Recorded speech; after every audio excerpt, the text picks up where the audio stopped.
Assalamualaikum warahmatullahi wabarakatuh. Saya Rifda Iza, T 2017-7094. Oke, kita membahas contoh 12.2. Di situ dapat dibuktikan bahwa Q akar 2 itu sama dengan A plus B akar 2, di mana A, B itu dalam Q. Merupakan ring bagian dari R.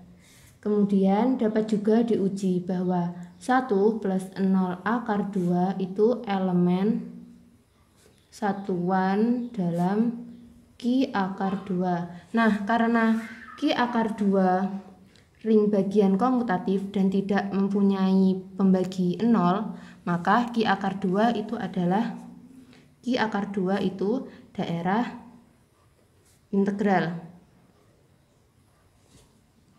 Nah, oke guys, sekarang kita misalkan kita ambil A plus B akar 2 tidak sama dengan 0, maka A min B akar 2 itu juga tidak sama dengan 0. Nah, akibatnya dengan merasionalkan penyebutnya, maka akan didapatkan 1 per A plus B akar 2 dikali dengan A min B akar 2 per A min B akar 2. Nah, sama dengan, ini kita kalikan, jadinya A min B akar 2 per A kali A kuadrat, B akar 2 dikali min B akar 2 sama dengan min 2B kuadrat. Kemudian ini kita pisahkan sama dengan A per A kuadrat min 2B kuadrat plus yang ini min B per A kuadrat min 2B kuadrat akar 2. Nah, dalam hal ini A kuadrat min 2B kuadrat itu bilangan rasional dan tidak 0, sehingga A per A kuadrat min 2B kuadrat plus min B per A kuadrat min 2B kuadrat itu akar 2 itu merupakan elemen Q akar 2. Nah, berarti setiap Q akar 2 itu mempunyai inverse terhadap perkalian dalam Q akar 2. Berarti Q akar 2 itu field. Baik, di sini saya akan melanjutkan penjelasan dari pemateri sebelumnya terkait contoh 12.2.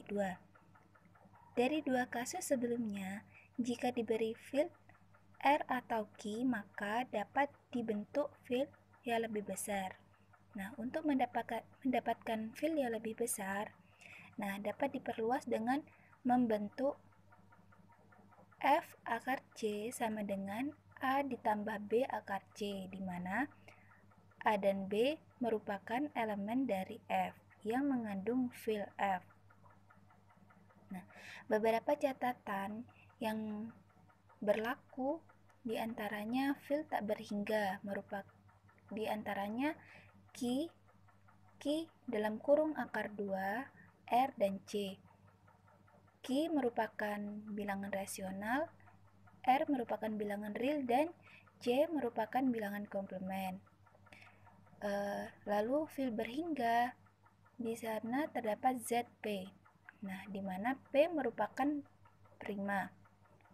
Sedangkan daerah integral bukan field Z atau bukan field dari bilangan bulat. Sedangkan ring kumulatif dengan elemen satuan yang bukan daerah integral yaitu Zn. N bukan prima. Jadi, setiap field merupakan daerah integral, tetapi tidak semua daerah integral merupakan field. Nah, sebagai contoh misalkan himpunan bilangan bulat Z merupakan daerah integral, tetapi bukan field karena 2 merupakan elemen Z yang tidak mempunyai inverse. Sekian penjelasan dari saya. Bismillahirrahmanirrahim. Saya Faza Mardutillah Solihah, NIM T 2017-7015. Baik, selanjutnya kelompok kami akan menyampaikan materi teorema 12.3. Diketahui D daerah integral dan A, B, dan C elemen dalam D dengan A tidak sama dengan 0. Sifat-sifat berikut ini berlaku. Pertama, jika A dikali B sama dengan A dikali C, maka B sama dengan C. Ini bisa menggunakan kanselasi kiri.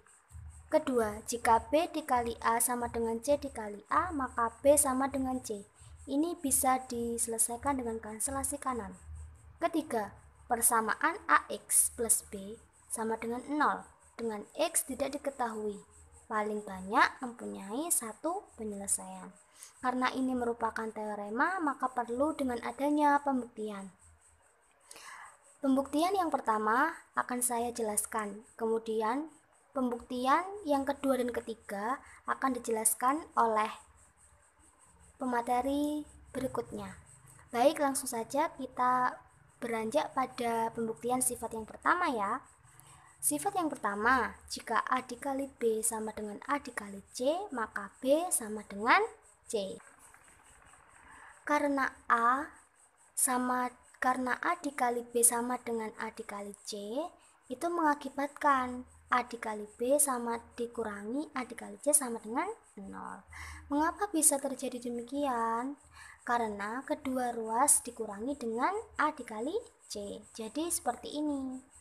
Maka diperolehlah A dikali B dikurangi A dikali C sama dengan 0. Sehingga ini juga bisa ditulis seperti hukum distributif kanan, yaitu A dikali B dikurangi C sama dengan 0.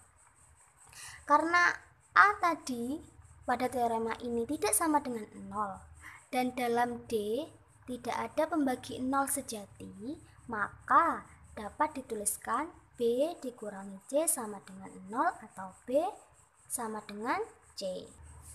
Mengapa bisa terbentuk seperti ini? Karena tadi kan kita punya bentuk seperti ini, yaitu atau hukum distributif kanan, yaitu bisa dituliskan A dikali B dikurangi C sama dengan 0. Nah, kedua ruas ini sama-sama kita kalikan dengan A inverse. Ini bisa dilihat pada teorema 12.1 pembuktian nomor pertama. Baik, kedua ruas kita kalikan dengan A inverse. Diperolehlah B dikurangi C sama dengan 0. Ini A inverse dikali A membentuk identitas, yaitu kan 1. Ini tetap 0. 1 dikali B min C tetap B min C, yaitu didapatlah B min C sama dengan 0 atau B sama dengan C, seperti itu.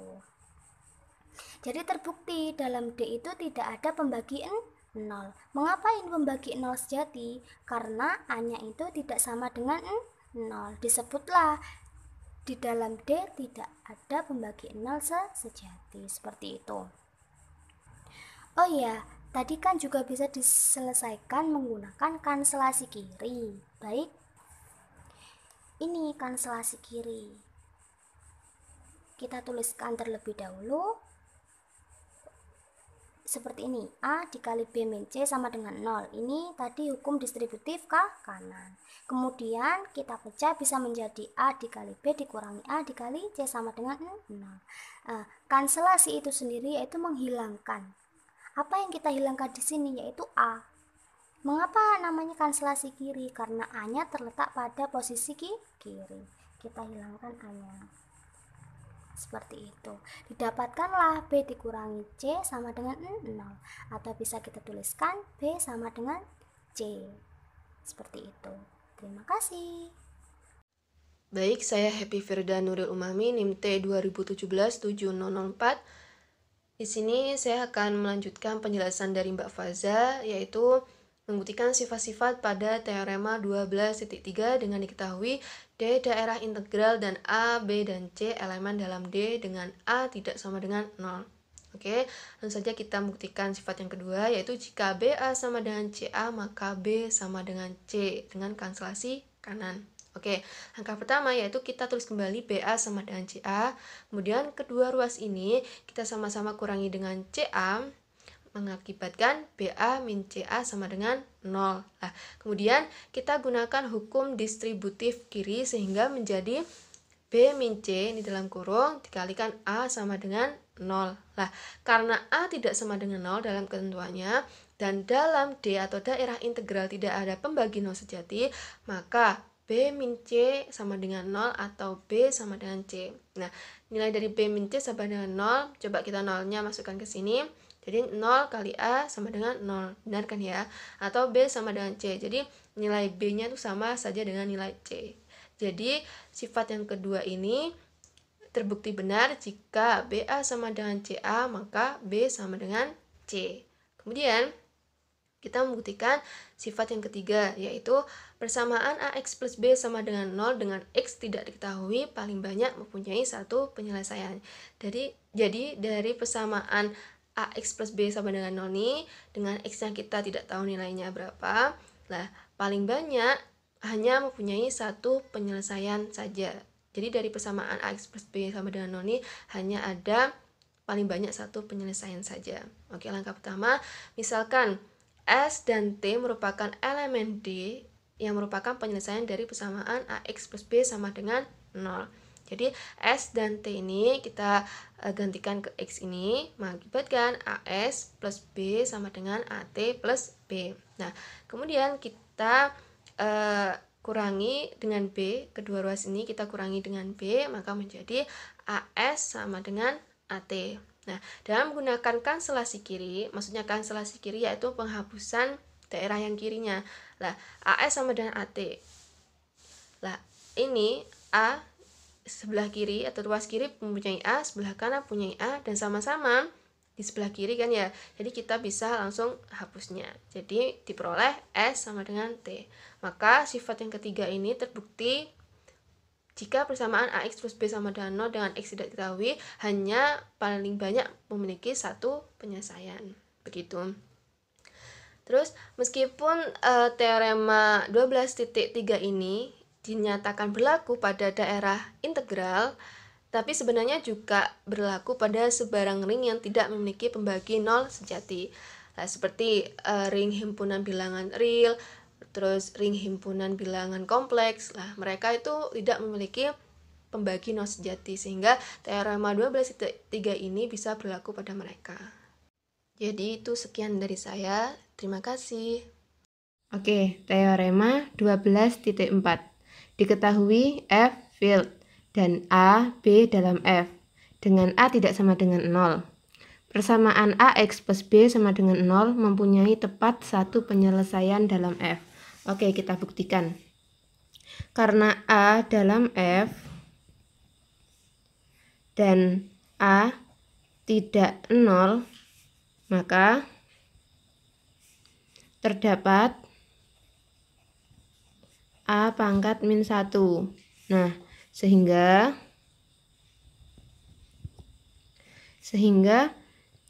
persamaan AX plus B sama dengan 0 itu menjadi AX sama dengan min B. Kemudian X sama dengan 1/A min B atau X sama dengan A pangkat min 1 min B, sehingga X sama dengan min A pangkat min 1 B.